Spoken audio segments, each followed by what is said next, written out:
Bless the Lord, oh my soul, oh my soul. I worship His holy name. Sing like never before, oh my soul. I worship His holy name. The sun comes up, it's a new day dawning. It's time to sing your song again. Whatever may pass and whatever lies before, let me be singing when the evening comes. Bless the Lord, oh my soul, oh my soul. I worship His holy name. I sing like never before, oh my soul. I worship His holy name. You're rich in love and you're slow to anger. Your name is great and your heart is kind. For all of your goodness I will keep on singing. 10,000 reasons for my heart to find. Bless the Lord, oh my soul, oh my soul. I worship His holy name. Sing like never before, oh my soul. I worship His holy name. And on that day when my strength is failing, the end draws near and my time has come, still my soul will keep on singing. 10,000 years and forevermore. Bless the Lord, oh my soul, oh my soul. I worship His holy name. Sing like never before, oh my soul. I worship His holy name. Bless the Lord, oh my soul, oh my soul. I worship His holy name. Sing like never before, oh my soul. Worship His holy name. Oh yes, I worship His holy name. Yes, I worship His holy name.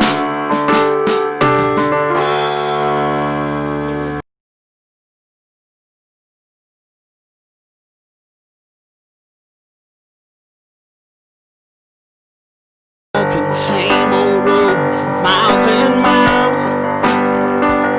If you've been here, the same old voice tell the same old lies. If you're trying to fill the same old holes inside, there's a better life. There's a better life. If you got pain, He's a pain taker. If you feel lost, He's a way maker. If you need freedom or saving, He's a prison shaking savior. If you got chains, He's a chain breaker.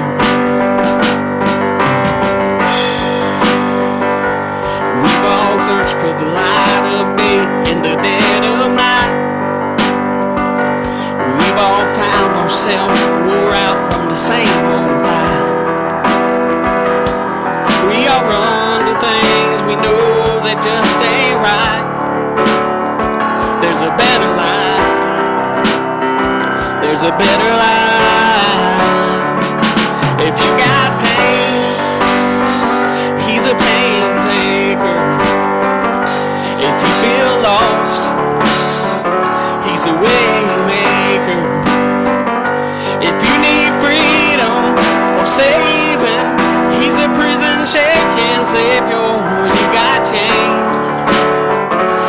chain breaker. If you've been walking the same old road for miles and miles, if you've been hearing the same old voice tell the same old lies, if you're trying to fill the same old holes inside, there's a better line. There's a better line. If you got pain, he's a pain taker. If you feel lost, he's a way maker. If you need freedom or saving, he's a prison shaking savior. You got chains, he's a chain breaker. If you need freedom or saving, he's a prison shaking savior. You got chains, he's a chain breaker.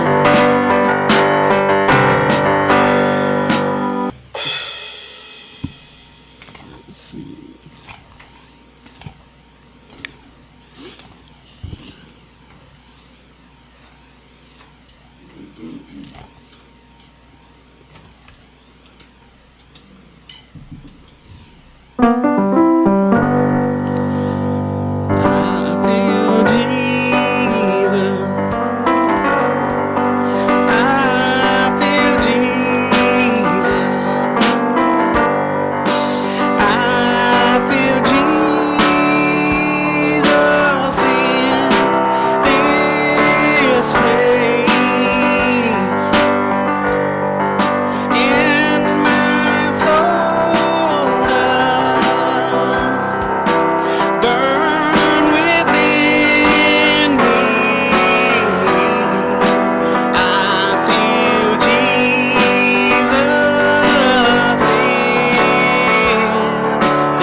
Back in the beginning, when the world was dark and bold, one thing you on the water, it was the Spirit of the Lord. First day He created the light, fifth day all the animals roamed. On the sixth day when He didn't breathe, man became a living home. Man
And I don't know about anybody else that preaches, but sometimes God gives me messages in unconventional ways that don't make sense to most people.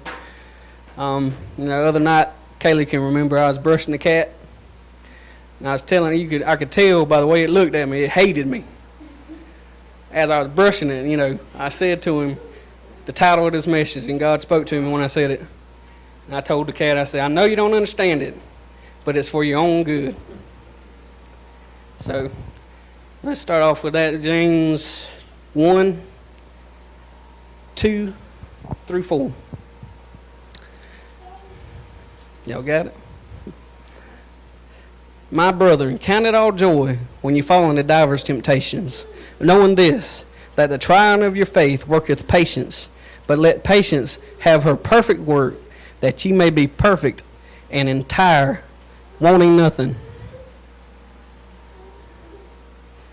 Amen. I had something else highlighted there, but that's something else. Anyway, so it feels many times like this with God. Sometimes we question the situation we may be in. But, just like me with that cat, I knew what I was doing was going to help him in the long run.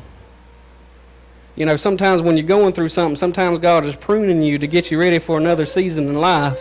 And sometimes it don't feel right. Sometimes it feels bad. Sometimes you don't like what's going on. You don't like the situations that you may be going through. I wasn't doing it to be mean and hateful. Neither is our God. God, sometimes he's got to get us in a place where he can put us where we need to be. Sometimes if everything's going good, we won't do what God has us to do. Sometimes and many times in my life, it took some times where everything wasn't going just right. Everything wasn't right like I thought it should be. But God moves in those situations. And the reason he moves in those situations, and the reasons that he moves like that is because he generally cares about us. Just like I cared for that cat. I know he was trying to scratch me, trying to get away from me, but I was trying to make everything better. Those scabs wasn't going to get any better if I just left him alone. If God leaves you alone and lets you to your own devices and don't ever, chastise you or get on to you, he wouldn't love you. I get on to my children because I love them. Not enough sometimes, but I do. I do it because I love them, because I want them to grow up to be productive adults in society and not be, in and out of jail or whatever else this world may offer them. But it's in these times God is working with us, either to help us grow or to heal some old wounds. Just like with that cat, if I just left that cat alone and let it keep on scratching, those wounds will get worse and worse.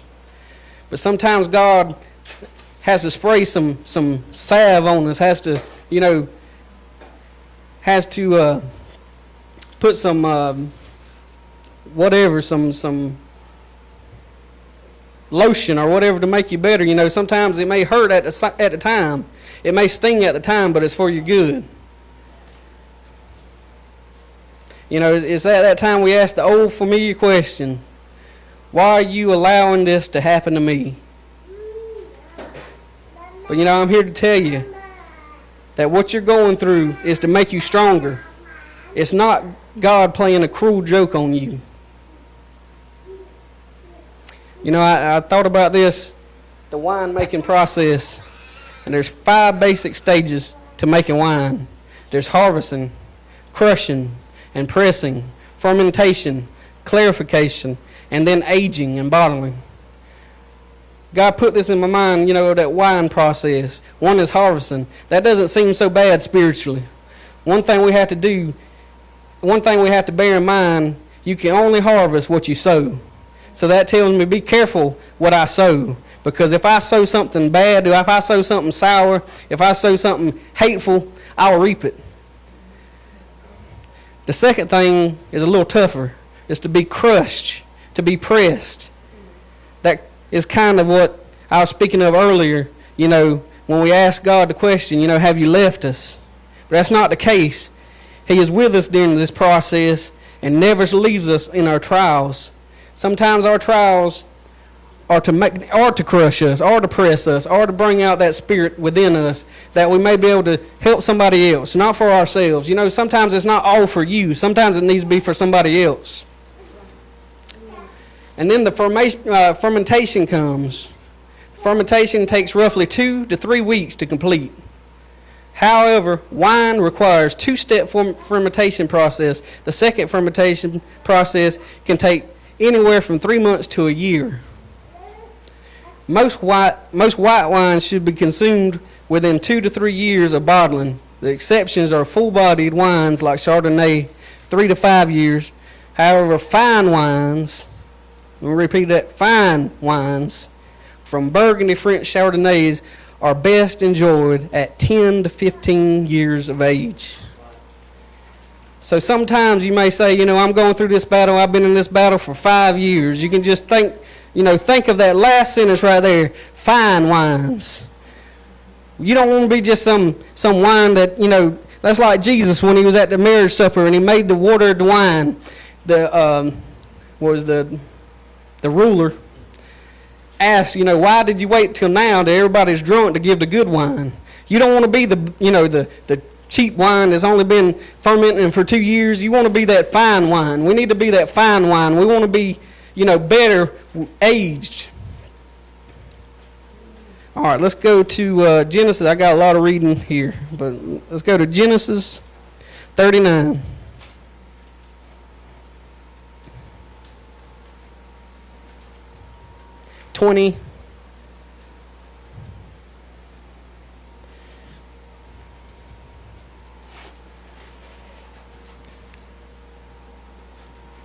All right, Genesis 39:20.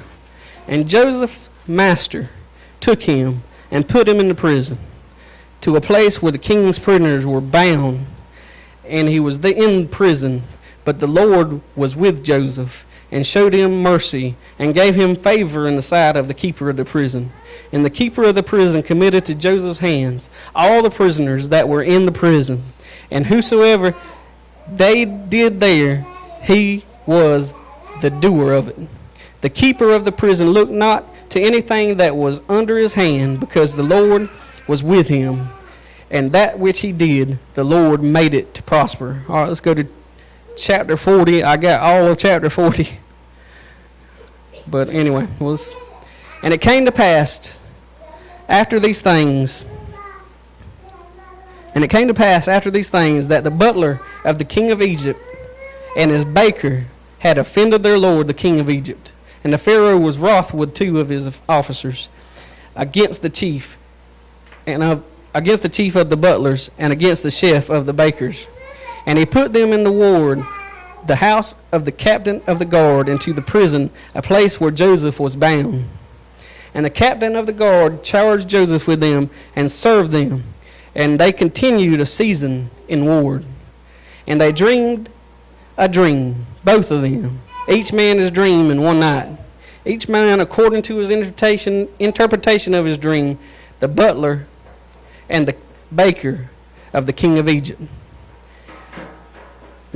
which were bound in the prison. And Joseph came in unto the morning, and looked upon them, and behold, they were sad. And he asked the Pharaoh's officers that were with him in the ward of his lord's house, saying, Wherefore look ye so sadly today? And they said unto him, We have dreamed a dream, and there is no interpreter of it. And Joseph said unto them, Do not interpretations belong to God? Tell them me, I pray you. And the chef's butler told the dream to Joseph, and said to him, In my dream, behold, a vine was before me, and in the vine were 3 branches, and it was as though it bubbled, and her blossoms shot forth, and the clusters thereof brought forth ripe grapes.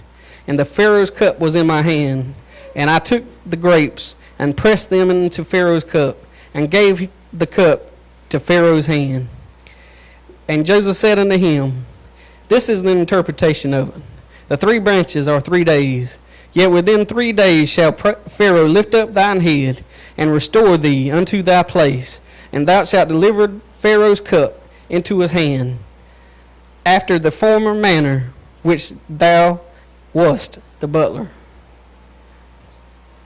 But think on me when it shall be well with thee, and show kindness, I pray thee, unto me, and make mention unto me, unto Pharaoh, and bring me out of this house. For indeed I was stolen away out of the land of Hebrews, and here I have done nothing, that they should put me into the dungeon. When the chief baker saw that the interpretation was good, he said unto Joseph, I also had a dream. I'm going to skip some of this. You know, the baker had a dream, and the interpretation of it wasn't so good for him that he would die at the hands of Pharaoh. All right. And it came to pass at the end of 2 full years that Pharaoh, I'm at Genesis 41. And it came to pass at the end of 2 full years, the Pharaoh dreamed, and behold, he stood at the river. Chapter 41 and 1. I skipped ahead a little bit. Other way, yeah. Yeah, 41 and 1.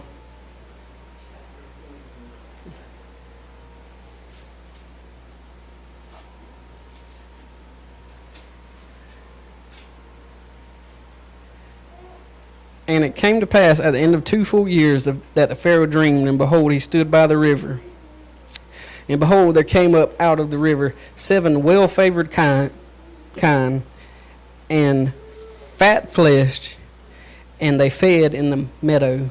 And behold, the 7 other kine came up after them out of the river, ill-favored and lean-fleshed, and stood by the other kine upon the brink of the river.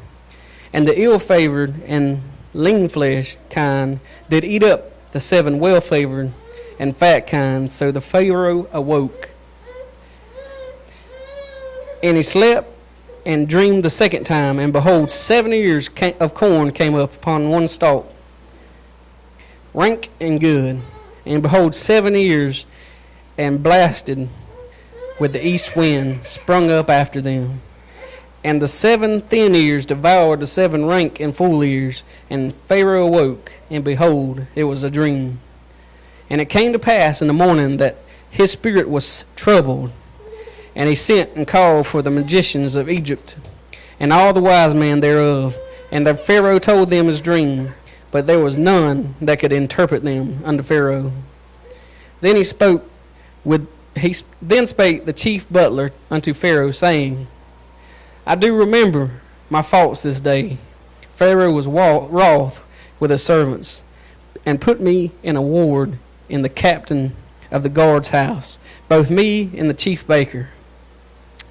And we dreamed a dream in one night, and I and he, we dreamed each man according to the interpretation of his dream.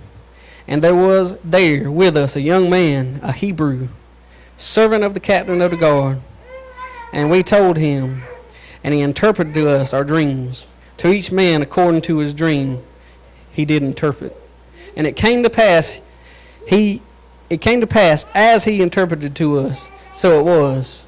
Me he restored unto mine office, and him he hanged. The Pharaoh sent and called Joseph, and they brought him hastily out of the dungeon, and he shaved himself. I lost where I was. My phone done that thing again. Where was that? 14, okay. And Pharaoh said unto Joseph, I have dreamed a dream, and there is none that can interpret it. And I have heard say of thee that thou canst understand a dream to interpret it. And Joseph answered Pharaoh, saying, It is not in me. God shall give Pharaoh an answer of peace. And Pharaoh said unto Joseph, In my dream, behold, I stood upon the bank of the river, and behold, there came up out of the river 7 kine, fat-fleshed and well-favored, and they fed in the meadow. And behold, 7 other kind came out after him, poor and very ill-favored, and lean-fleshed, such as I never saw in all the land of Egypt for badness. And the lean and the ill-favored kind did eat up the first 7 fat kind. And when they had eaten them, it could not be known that they had eaten them, but they were still ill-favored, as at the beginning. So I awoke. All right, let's skip down a little bit.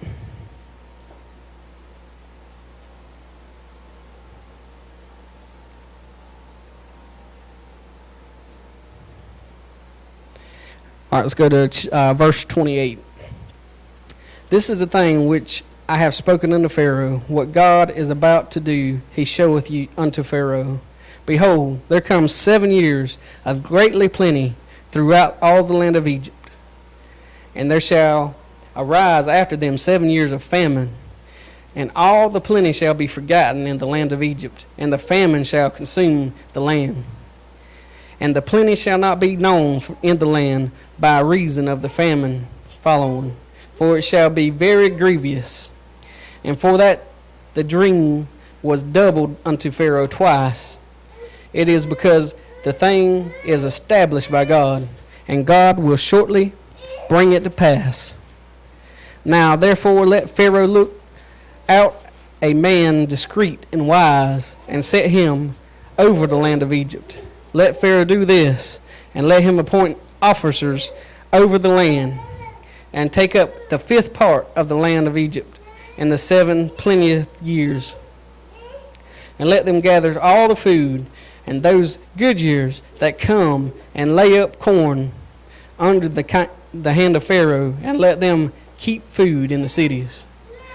And that food shall be for the store against the 7 years of famine, which shall be in the land of Egypt, that the land perish not through the famine. All right, let's skip down a little bit more.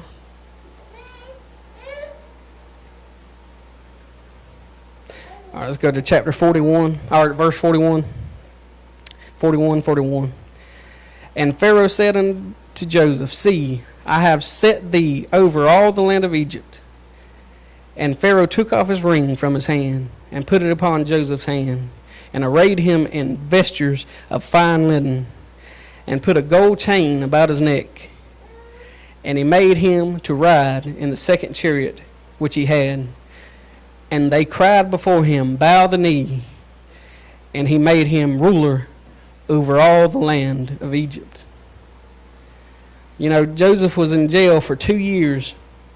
I think that was 2 years before the visions of the butler.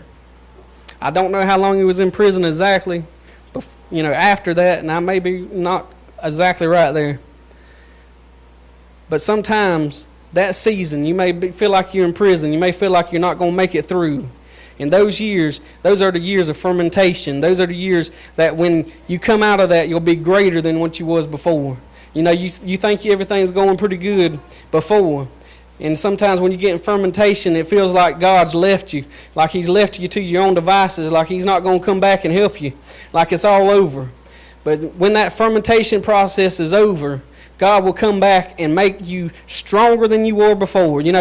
God will give you a greater anointing. God will give you a greater, message. God will give you a greater testimony or song, or make you a anointed musician or whatever it may be. Sometimes we go through stuff and we think, well, that's it. God's done gave up on me. I done made too many mistakes. He done gave up on me. But that's not the case. Just trust in God, because he knows what he's doing. No matter how hard the situation may be, no matter how bad it seems, God is able to move. I thank God for every time that I thought that it was over for me, that it wasn't over. It was just a beginning. I thank God for everything he's done for me. And I know I say this on every video and everything else, but if you need any prayer or you need to talk to us, you can talk to us on Facebook. We'll have this video on YouTube. If you got any questions, most of you have our number. All right, we appreciate it, and God bless.